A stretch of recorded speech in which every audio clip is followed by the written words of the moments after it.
Ons het die afgelope paar weke deur Efesiërs geblaai en ons het gekyk na temas van onthou wie jy was, leef soos wie jy nou is.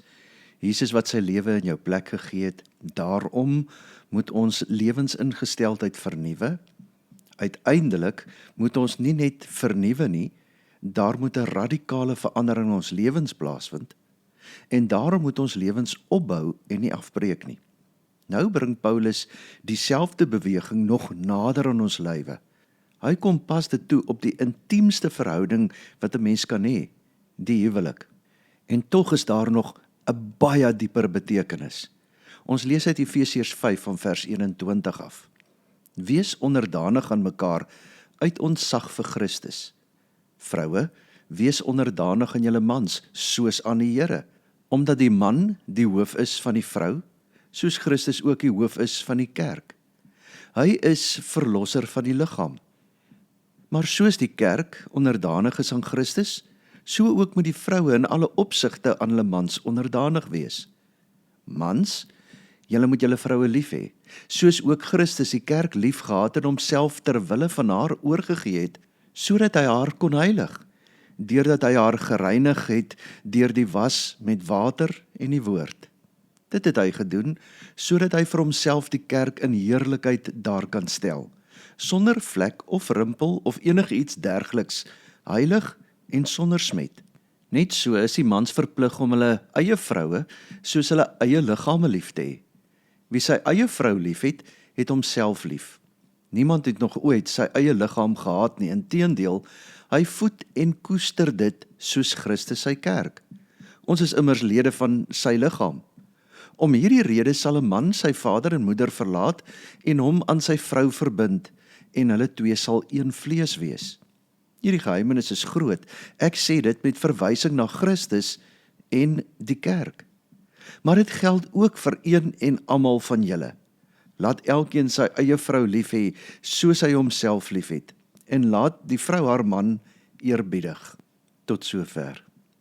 Op die oppervlak lyk Efesiërs 5 vers 21 tot 33 soos 'n gedeelte oor huweliksrolle. En dit is ook so, maar as ons net daar stop, mis ons die grootste ding wat Paulus hier sê, vers 32. Hierdie geheimenis is groot, ek sê dit met verwysing na Christus en die kerk. Die huwelik is nie die hoofonderwerp van hierdie gedeelte nie, dis die illustrasie. Die hoofonderwerp is Christus se liefde vir sy kerk. En wanneer 'n mens mooi luister na hoe Paulus hierdie liefde beskryf, hoor 'n mens iets besonders, vers 26, sodat hy haar, die kerk, kon heilig, deurdat hy haar gereinig het deur die was met water en die woord. Dit is taal van was en reiniging. Ons het vanoggend die doop bedien, en dis hierdie taal wat ons juis verbind aan die doop, waar Jesus ons was as sy liggaam. Vers 28 en 29 sê, net so is die mans verplig om hulle eie vroue soos hulle eie liggame lief te hê. Wie sy eie vrou lief het, het homself lief. Niemand het nog ooit sy eie liggaam gehaat nie, inteendeel, hy voed en koester dit soos Christus sy kerk. Hy voed en koester sy liggaam. Taal wat ons na die nagmaal toe neem, waar Jesus ons voed as sy liggaam, en ons gaan vandag ook die nagmaal saam vier. Hierdie gedeelte gaan dus nie net oor die huwelik nie, dit gee ons 'n venster op die simbole wat ons kerk gebruik om ons verhouding met Jesus self te beskryf. Die doop, die was van sy liggaam, en die nagmaal, die voed van sy liggaam. Voordat Paulus spesifiek oor mans en vroue praat, gee hy die oorkoepelende beginsel. Wees onderdanig aan mekaar, uit ontzag vir Christus. Alles wat volg, moet deur hierdie bril gelees word. Dit is nie 'n enkel rigting magsverhouding nie, maar 'n wederwysige, Christus-gesentreerde selfoorgawe. Wees onderdanig aan mekaar uit ontzag vir Christus.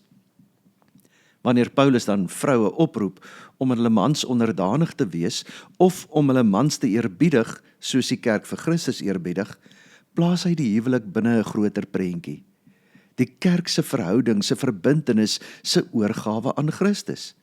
Dis geen toevallige vergelyking nie, dis die hele punt van die gedeelte.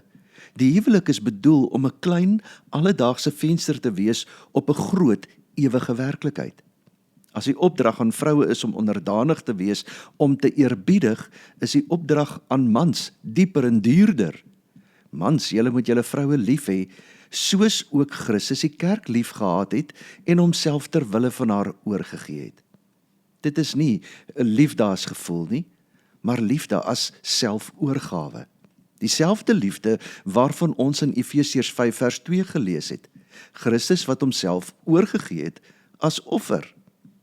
Hierdie is 'n hoë, onmoontlike standaard as dit van onsself moes afhang. Geen mens kan uit homself so lief hê nie. Maar dit is presies waarom Paulus die voorbeeld gee. Nie as 'n onbereikbare ideaal om ons skuldig te laat voel nie, maar as 'n herinnering aan die bron waaruit hierdie soort liefde kan vloei. Dit vloei uit dieselfde Christus wat homself reeds vir ons gegee het. Nou kom 'n vers wat direk na die doop wys. Christus het homself oorgegee sodat hy haar, die kerk, kon heilig, deurdat hy haar gereinig het deur die was met water en die woord. Dit het hy gedoen sodat hy vir homself die kerk in heerlikheid daar kan stel, sonder vlek of rimpel of enigiets dergeliks, heilig en sonder smet. Hy het haar geheilig deur haar skoon te was, te reinig met water en die woord. Hier sien ons die twee elemente van die doop saam, water en die woord, wat juis aan daardie water sy betekenis gee. Die doop gaan nie net oor water nie. Dit is water saam met die belofte van die evangelie wat daaraan verbind is. Let noukeurig op wie hier handel. Dit is Christus wat was, Christus wat reinig, Christus wat heilig. Die kerk doen dit nie aan haarself nie, sy word gewas. Dit is presies die hart van ons verstaan van die doop. En dit is juis waarom ons as gemeente ook kinders doop. 'n Baba dra niks by tot sy of haar eie doop nie. Geen geloofsbelijdenis, geen goeie werke, geen begrip nie. En dit is nie 'n tekortkoming van die kinderdoop nie, dit is juis die punt. Die doop verkondig van die begin af, reiniging is Christus se werk, nie ons prestasie nie.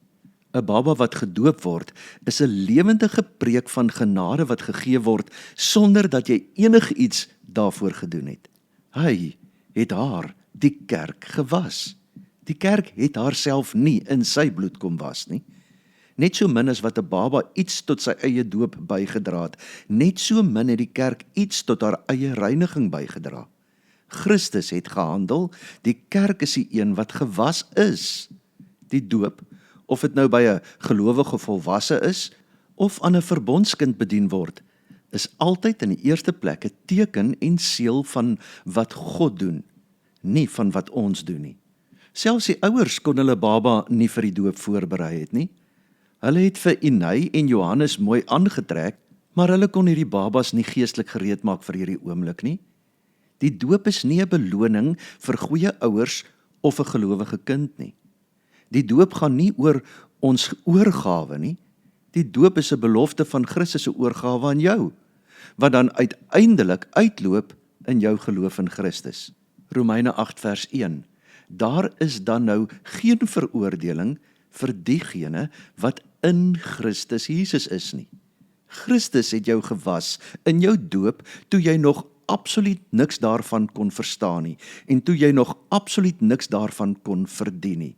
Christus het homself oorgegee sodat hy haar, die kerk, kon heilig, deurdat hy haar gereinig het deur die was met water en die woord. Dit het hy gedoen sodat hy vir homself die kerk in heerlikheid daar kon stel, sonder vlek of rimpel of enigiets dergeliks, heilig en sonder smet.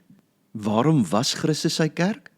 Sodat hy vir homself die kerk in heerlikheid daar kon stel, sonder vlek of rimpel of enigiets dergeliks, heilig en sonder smet. Die doop is nie die eindpunt nie, dis die begin van 'n proses wat by die wederkoms afgehandel sal word, wanneer Christus sy kerk, ons, in volmaakte heerlikheid aan homself sal voorstel, soos 'n bruidegom wat sy bruid sonder vlek voor die altaar bring, sodat jy met sy wederkoms rein langs hom kan staan. Dit gee ons hoop vir vandag. Ons is nie klaar heilig nie, ons word geheilig. 'n Proses wat by die doop begin en deur my hele lewe voortgaan. Gewas deur die water en die woord, soos ons ook nou gaan sien deur die nagmaal. Paulus beweeg dan na die tweede beeld toe. Niemand het nog ooit sy eie liggaam gehaat nie, inteendeel, hy voed en koester dit, soos Christus sy kerk voed en versorg. Waar vers 26 oor was gaan, 'n eenmalige was, 'n beginpunt handeling, die doop, gaan hierdie verse oor voed en koester, 'n voortgaande, herhalende sorg. Hierdie taal van vlees en been, van voeding en liggaam, kan 'n mens byna nie lees sonder om aan die nagmaaltafel te dink nie. As die doop dan die teken is van ons eenmalige inlywing in Christus se liggaam, gewas, ingelyf, aangeneem, dan is die nagmaal die teken van ons voortgaande voeding as lede van daardie liggaam. By die doop word ons een keer gewas, aan die nagmaaltafel word ons keer op keer gevoed. Wanneer ons aan die nagmaaltafel brood breek en wyn drink, verkondig ons presies hierdie werklikheid.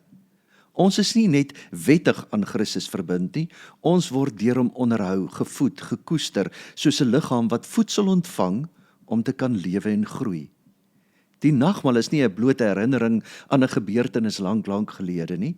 Dis die plek waar ons deur die geloof en die werking van die Heilige Gees opnuut deel kry aan Christus se lewe. Paulus haal nou Genesis 2 vers 24 aan.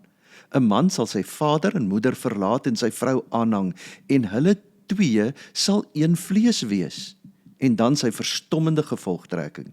Hierdie geheimenis is groot. Ek sê dit met verwysing na Christus in die kerk.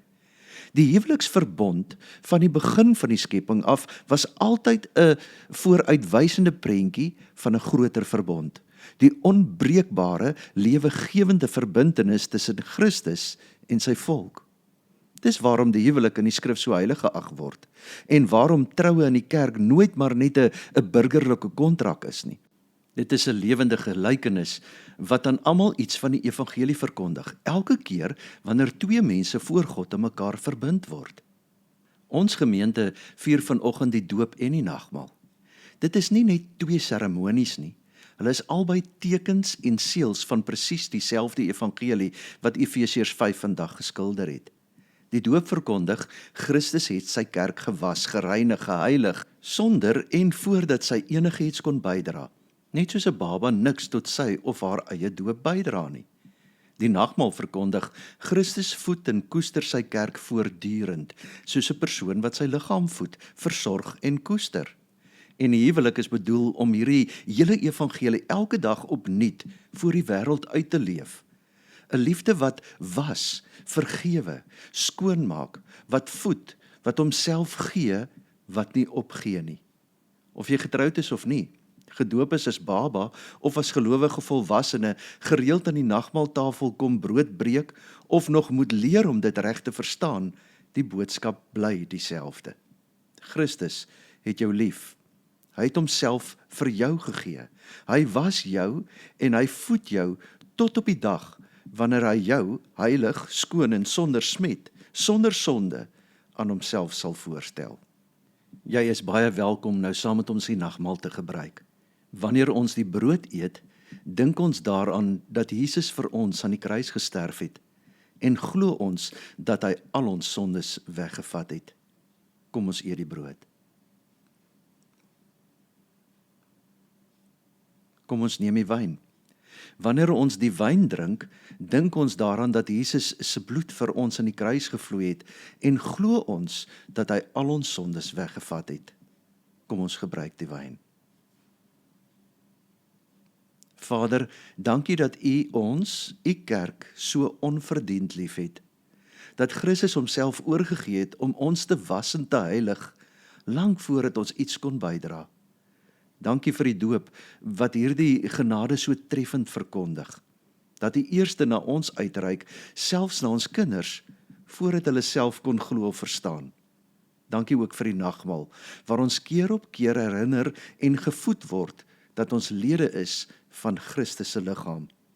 Voed ons geloof deur hierdie tekens, Here, en laat ons nooit gewoond raak aan die wonder daarvan nie. En waar daar harte is wat nog nie hierdie liefde ken nie, trek hulle vandag nader aan die Christus wat sy lewe gegee het, sodat hy hulle sonder vlek of rimpel eendag aan homself kan voorstel. Ons bid dit in Jesus se naam. Amen. Jesaja 40 vers 28 en 29, weet jy dit nie? Het jy dit nie gehoor nie? 'n Ewige God is die Here, skepper van die eindes van die aarde. Hy word nie moeg nie. Hy raak nie afgemat nie. Ondeurgrondelik is sy insig. Dis hy wat die vermoeides krag gee, wat lewenskrag vermeerder vir die wat geen vermoëns het nie. Amen.